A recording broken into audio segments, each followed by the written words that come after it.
ఆచి చికెన్ మసాలా. అమరావతిలో అమరజీవి పొట్టి శ్రీరాములు విగ్రహాన్ని ఆవిష్కరించారు సీఎం చంద్రబాబు. 58 అడుగుల కాంస్య విగ్రహాన్ని శాఖమూరులో ఏర్పాటు చేసింది ప్రభుత్వం.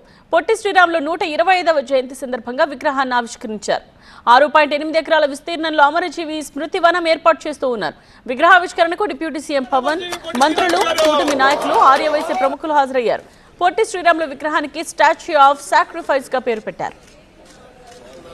పొట్టి శ్రీరాములు విగ్రహం కోసం 26 టన్నుల కాంస్యం, 42 టన్నుల ఐరన్ స్ట్రక్చర్ ఉపయోగించారు. మొత్తం 3 అంతస్తుల్లో ఉండే బేస్ మీద విగ్రహాన్ని నిలబెట్టారు. అమరజీవి విగ్రహం స్మృతివనం ఏర్పాటుకు మొత్తం 150 కోట్లు ఖర్చు చేస్తోంది ప్రభుత్వం. ఇప్పటి వరకు 25 కోట్లు ఖర్చు అయ్యాయని ట్రస్ట్ చెప్తోంది. రెండో దశలో ఇక్కడ museum, photo gallery, auditorium, skill development సెంటర్ను నిర్మించనున్నారు. ఇవన్నీ విగ్రహం కింద ఉన్న బేస్ లో ఉండే 3 అంతస్తుల్లో వస్తాయి.